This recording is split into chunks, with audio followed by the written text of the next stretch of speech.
Good evening and welcome to News Channel 8. I'm Jerome Aegean, and here's some of the top stories we have for you tonight. A leaky situation in Williams Delight. Don't miss this one.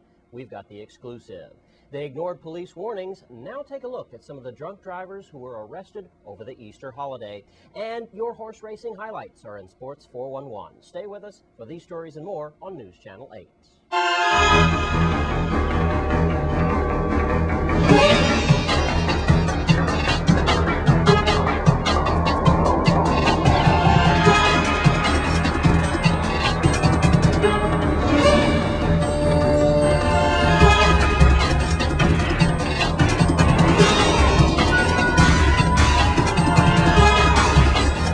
In our top story tonight, the residents in Williams Delight are fed up with the Virgin Islands housing and roofing contractor. News Channel 8's Wes Small files this exclusive report.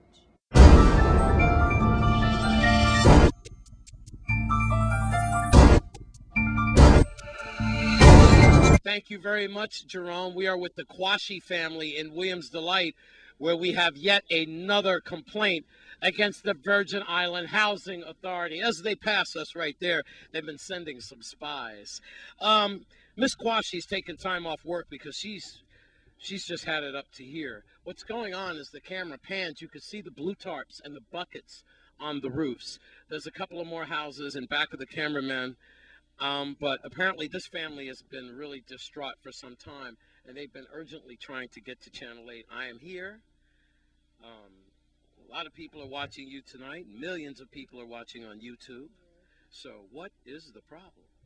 Well, the problem started because the houses has issues or leakage from since Hurricane Omar.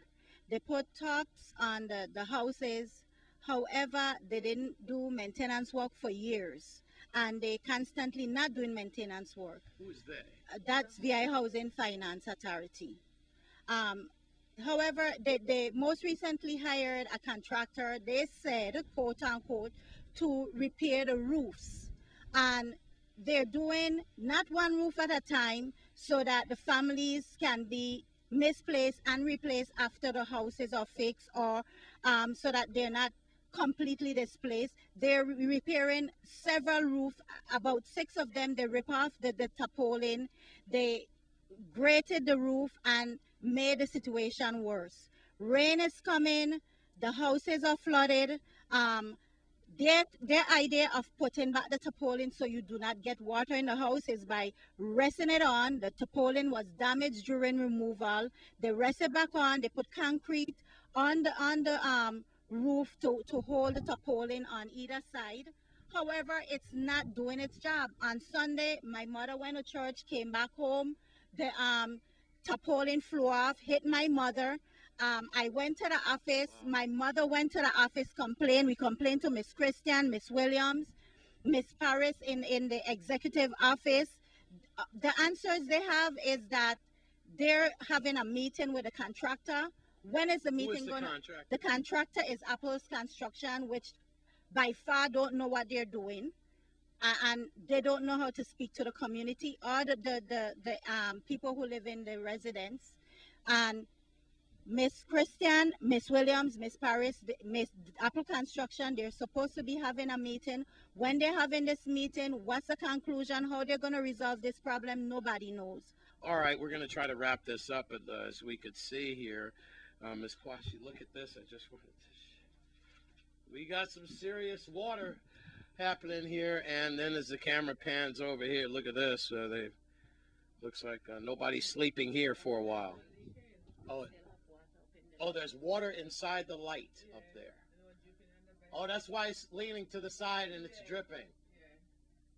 You couldn't get a good night's sleep there. The mattress is wet. The mattress is full of water. So this is a few $100 damage, to say the least.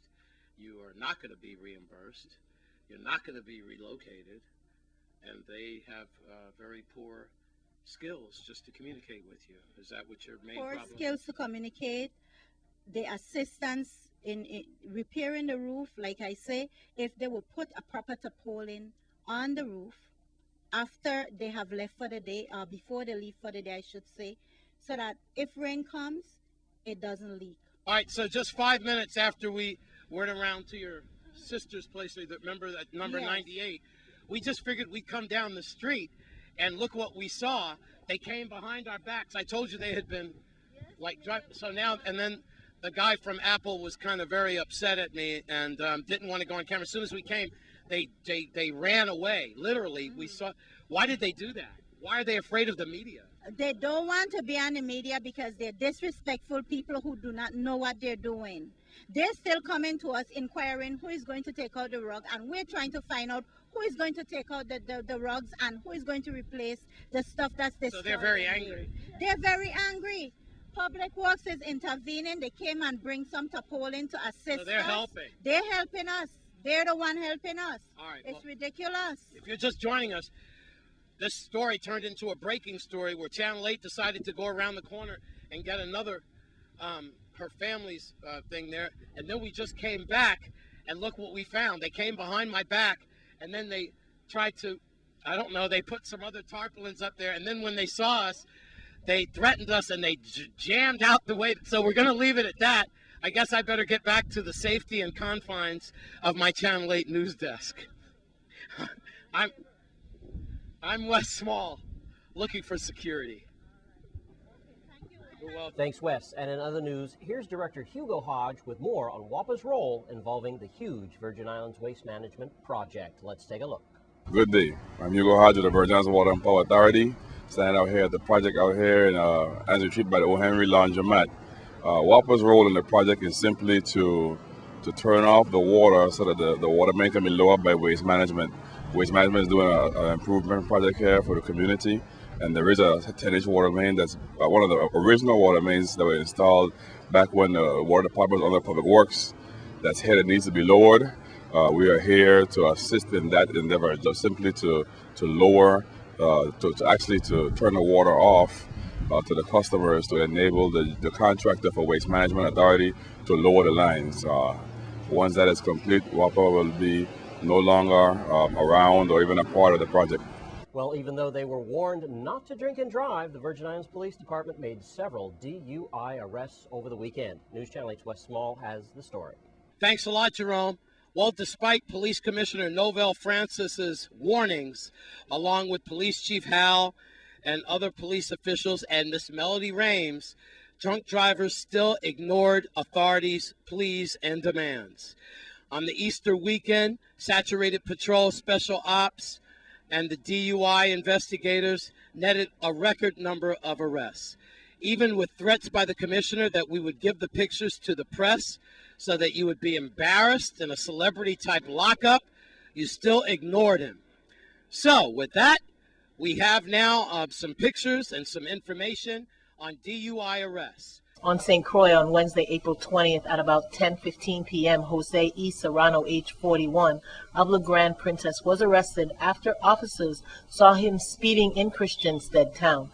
When police stopped the vehicle, they noticed a strong odor of alcohol on his breath, and Serrano failed the field sobriety test. And Elroy O. Smith, age 48, of Catherine's Rest, was arrested on Thursday at about 11 p.m. when he was observed speeding and found to be driving drunk. On Saturday, several persons were arrested and charged with driving under the influence.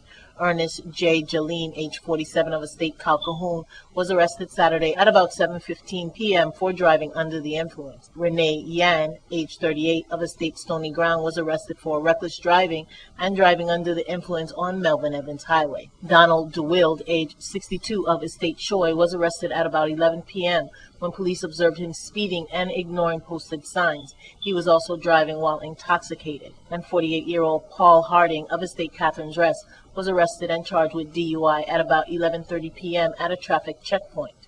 Perry Romney, age 36, of Estate Tipperary, was arrested for DUI while driving in the Tide Village area. Evan E. Fleming, age 45, was driving in the Bassin Triangle area when he was arrested for drunk driving. Adrian Valmont, age 24, of Estate Williams Delight, was also arrested at a DUI checkpoint after he failed the field sobriety test and the breathalyzer test. And on Sunday, Herschel Greenaway, age 66, was arrested on the East End Road at about 11:30 p.m. Police observed Greenaway almost hit another vehicle. They stopped him and administered a field sobriety test, which Greenaway failed. and Tyrus Fontaine, age 29, of Estate Castle Burke, was arrested at about 11:45 when he was seen drinking while driving and had an open container in the vehicle. Fontaine failed the field sobriety test. Police in the territory will continue to aggressively pursue persons who are drinking and driving because of the hazards they pose to themselves and others on the roads and highways of the Virgin Islands. Remember, if you're drinking, don't drive. And if you know you will be drinking, have a designated driver or take a cab or get home by other means. There you have it. Hope you didn't see your picture on the lockup. Perhaps next time for Carnival or other holidays like 4th of July or Memorial, folks will really understand and try to pay attention to the warnings of the VIPD. Today it was them. Next time, it could be you. And Basin Triangle, I'm Wes Small for News Channel 8. Thanks, Wes. And when one police officer asked a DUI suspect if he had been drinking today, he replied, yes, and I still am. We've got more news for you after the break. Stay with us.